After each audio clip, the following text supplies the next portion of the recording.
Mostly ये supplements हमारी diets में मौजूद होते हैं, पर इनकी क्वांटिटी क्या वो सफिशेंट है एक बच्चे की पूरी डेवलपमेंट और प्रेगनेंसी के लिए? Hi friends, in our last video we discussed about starting the supplements before pregnancy. Now in this video we'll talk about why is it important to take them before pregnancy, during and after delivery. इनमें से कुछ supplements absolutely essential होते हैं and कुछ की requirement आपकी diet पे dependent होती है. So first will talk about the essential micronutrients or supplements that must be given in pregnancy. The first and most important supplement in pregnancy, folic acid. It should be started at least 3 months prior to conception, and even when you get pregnant, it should be continued for first 3 months of pregnancy. So it is very important to be taken preconceptionally because it helps in the development of the neural tube of the baby and closing of neural tube. So neural tube से बच्चे का brain और spinal cord बनता है and you can prevent the spinal cord and vertebral column deformities, spina bifida etcetera in the baby.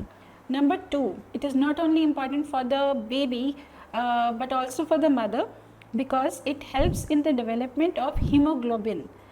Haemoglobin के लिए सिर्फ iron ही important नहीं है, आयरन को ट्रैप करके हीमोग्लोबिन बनाने में फॉलिक एसिड का बहुत बड़ा रोल होता है. So it prevents folic acid related anemias both in the mother and the baby. Second most important supplement in pregnancy is iron.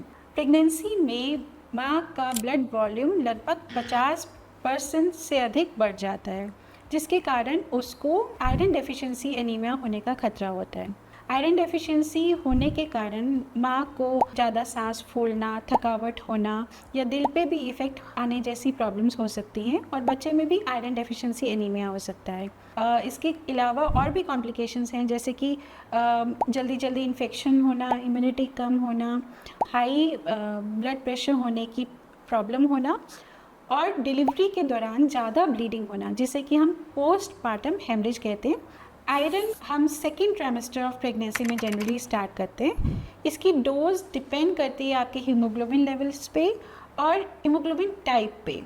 सो आपको अपने आप से आयरन की ओवरडोज नहीं लेनी चाहिए बिना इन्वेस्टिगेशंस के. स्पेशली कुछ लोग जिन्हें पता भी नहीं होता कि उन्हें थैलेसीमिया माइनर या थैलेसीमिया ट्रेट है, आयरन लेते रहते हैं तो वो उनके लिए डेंजरस भी हो सकता है.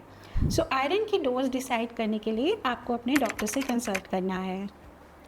कैल्शियम और विटामिन डी प्रेगनेंसी में बहुत ज़रूरी हैं माँ और बच्चे दोनों के लिए. बच्चे की बोन्स, टीथ, मसल्स सभी में कैल्शियम और विटामिन डी का बहुत बड़ा रोल है. अब चूँकि माँ प्रेग्नेंट है और कैल्शियम और विटामिन डी की ज़रूरत है, अगर हम सप्लीमेंट्स नहीं देंगे तो पहले तो उसकी रिक्वायरमेंट माँ से पूरी होंगी. माँ की बोन्स से कैल्शियम और विटामिन डी निकल कर थ्रू प्लेसेंटा बच्चे के पास आता है एंड देन माँ में भी वो डिप्लीशन शुरू हो जाती है जैसे कि माँ में प्रॉब्लम्स होती हैं ऑस्टियोपोरोसिस एंड वीकनेस. कैल्शियम और विटामिन डी की रिक्वायरमेंट सिर्फ डिलीवरी तक ही नहीं है, इसकी इम्पॉर्टेंस लैक्टेशन में भी है. माँ के दूध में कैल्शियम और विटामिन डी की क्वांटिटी एडिक्वेट होनी चाहिए जिससे कि बच्चे की ग्रोथ एंड डेवलपमेंट में कोई कॉम्प्रोमाइज़ ना आए. विटामिन डी की जो क्वांटिटी है आप खुद से डिसाइड नहीं कर सकते, उसका अमाउंट हमें आपके विटामिन डी लेवल्स के ऊपर देखकर डिसाइड करना होता है क्योंकि विटामिन डी का एक्सेस भी डेंजरस है.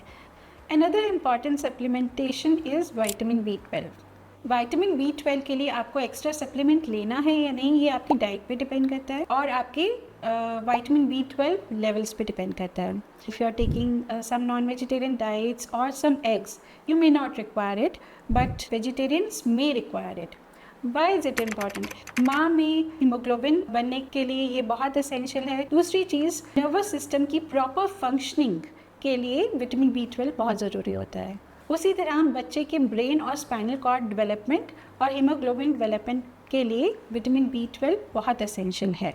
Omega-3 supplementation helps the mothers in preventing the preterm and prematurity and hypertension. Also, it has a role in preventing the postpartum depression In babies, it helps in the development of the retina and brain development. So अगर आप pregnant हैं और pregnancy में supplements लेने के बारे में confused हैं, सो प्लीज़ अपने आप से कोई भी सप्लीमेंट लेने से पहले अपने गायनेकोलॉजिस्ट से ज़रूर पूछें, इन्वेस्टिगेट कराएं कि एक्चुअली आपको वो सप्लीमेंट्स की ज़रूरत है या नहीं, और है भी तो कितनी मात्रा में आपको वो लेने चाहिए, कब स्टार्ट करनी चाहिए, क्योंकि इनके पोटेंशियल बेनिफिट्स डेफिनेट हैं पर पोटेंशियल हार्म इफ़ेक्ट्स भी हो सकते हैं। अगर आपको ये वीडियो इन्फॉर्मेटिव लगा और अगर आपके पास इसके बारे में कोई क्वेश्चंस हैं, आप मुझसे कुछ पूछना चाहते हैं, तो please book an appointment and you can meet me.